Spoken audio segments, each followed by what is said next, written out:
Yeah, if you do like a military press, a pull-up, hip thrusts, ab wheel, suitcase carry, that's a pretty good easy strength program. I'm pretty sure I covered that, at least I thought I did, in Easy Strength Omni book and Easy Strength for Fat Loss. But if I didn't, well, there's your answer right there, okay? Thank you. These are good questions today. Okay, well, here's our last question of the day. And boy, we've had, I think we're getting questions from all over the world now. That's wonderful. Pethrus says to us, I have heard you not recommending the one-arm kettlebell swing since most people don't do it correctly.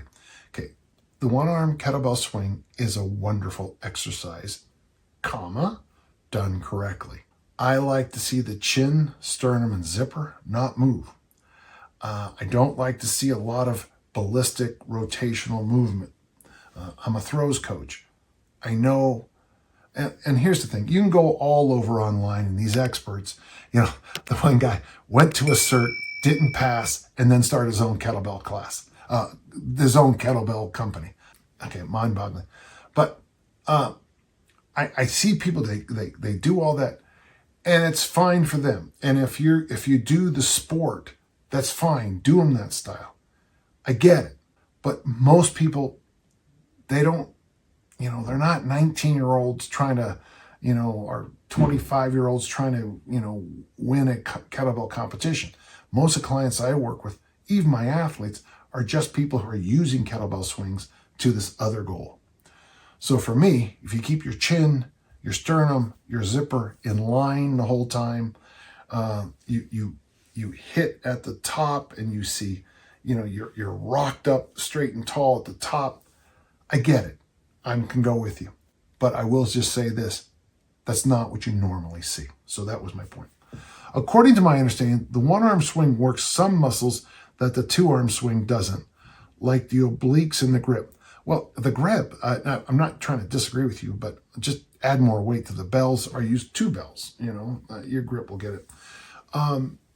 Training the obliques, he says obliquely, the best way I know to train the obliques is a suitcase carry, and it's a lot safer.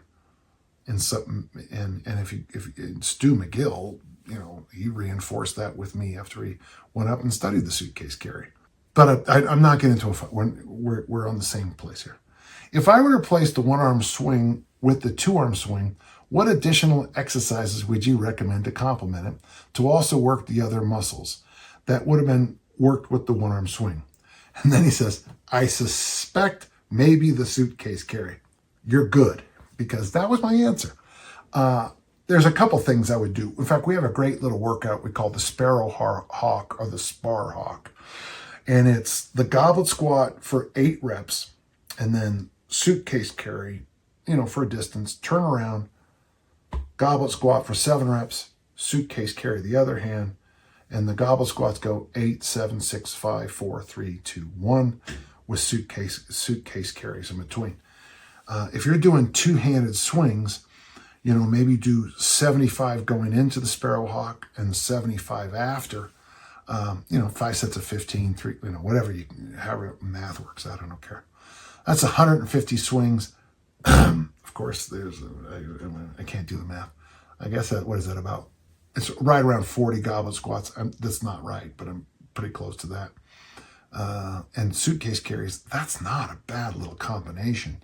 So for me, that's what I do. Maybe it's because we do so many two-handed swings that I push the suitcase carry more. I push the suitcase carry. My collegiate athletes, they suitcase carry. They'll be exhausted after some complex or something like that. Okay, get your suitcase carries in, and they pop up, and magically they're still refreshed and they go. So I am a huge fan of what you're saying here. The two-handed swing and suitcase carries, and do those goblet squats. I believe that the body's one piece. I say that a lot. And so I'm not nearly as Frankenstein monsterish as most people. I don't think an exercise specifically works this muscle or that muscle better. Obviously the curl works certain things, but it's interesting. Let's go to the biceps curl. How many people feel tension up here when they're doing them? I mean, not with, I mean, in my gym, we were doing the other day, I was playing around with the 135 pound curls, and I was doing curls, and I'd forgotten how much your upper back and your lower back and your glutes and your feet have to fight to not start doing cheat curls. Cheat curls are fine, power curls are fine, but I was just trying to be strict. But when you bring the weight down slowly, you can feel your whole body. In fact, even right there, I could feel my lats engage. So I'm not a big fan, Pethris, of Frankenstein monsters kind of thing.